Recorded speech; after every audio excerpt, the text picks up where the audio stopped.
எப்படி support resistant மண்டேலேருந்து ஃப்ரைடேக்கு உண்டான level எப்படி ப்ரெடிக்ஷன் பண்ணலான்னு ஃபஸ்ட்டு பார்க்கலாம். சில பேர் க்ரூட் ஆயில் யூஸ் பண்ணுறீங்க. அப்போ ஃபஸ்ட்டு கமாடிட்டி எடுத்து என்ன பண்ணணும்னா என்றைக்கும் ஹையர் டைம் ஃப்ரேம்லேருந்து தான் வரணும். அப்போ ஹையர் டைம் ஃப்ரேம்னா மந்த்தா, வீக்கா, டேவா அப்படின்னு கேட்கும்போது ஓவராலாக நம்ம ஒரு ட்ரெண்டு வந்து நெகட்டிவில் இருக்கும். அப்போ ஓவராலாக இதை வந்து பார்க்கலாம். ஒரு ஃபெப்ரவரி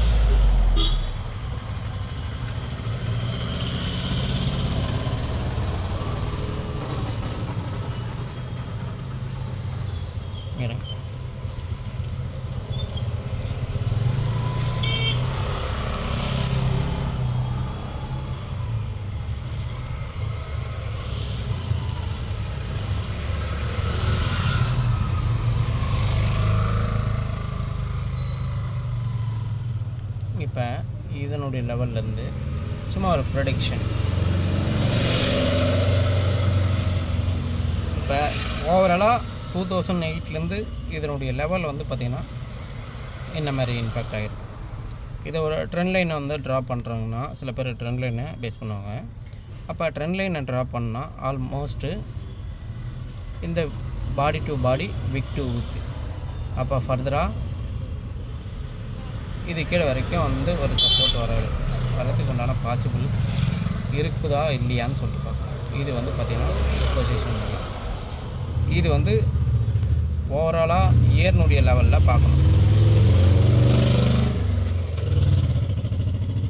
அதுக்கப்புறம் நம்ம என்ன பண்ணுறோன்னா இந்த வருஷத்துலேருந்து போன வருஷம் வரைக்கும் எங்கே போயிருக்கு அப்படின்னு ஒரு கேட்டகரியில் வரும். அப்போ கேட்டகரியில் வரும்போது அப்போ போன வருஷனுடைய கேண்டிலில் பார்க்கும்போது எப்பவுமே ஃபெப்பில்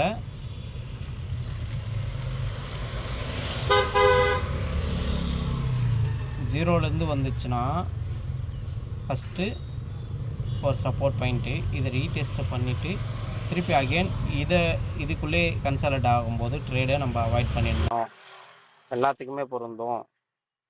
அதுக்கப்புறம் நம்ம என்ன பண்ணுறோன்னா இந்த லெவல், இது இன்ஷூட் லெவல் 78ன்றது, அந்த இன்ஷூட் லெவலுக்கு அப்புறம் தான் இந்த 61 சஸ்டெயின் பண்ண முடியும்னா ஃபஸ்ட்டு இங்கே இருந்துட்டு அதுக்கப்புறம் தான் இங்கே வந்து ஃபர்தராக கீழே விட தொடங்கும். இப்போ நம்மளுக்கு அவ்வளோ தூரம் டீப்பாக நம்ம போவதில்லை. இப்போ இதனுடைய லெவல்ஸ் மட்டும் மார்க் பண்ணிப்போம். அப்போ அப்கமிங் டேஸில் எங்கெங்கே பார்க்கலான்னா இப்போ இது ஒரு ஜோனாக போட்டுங்க.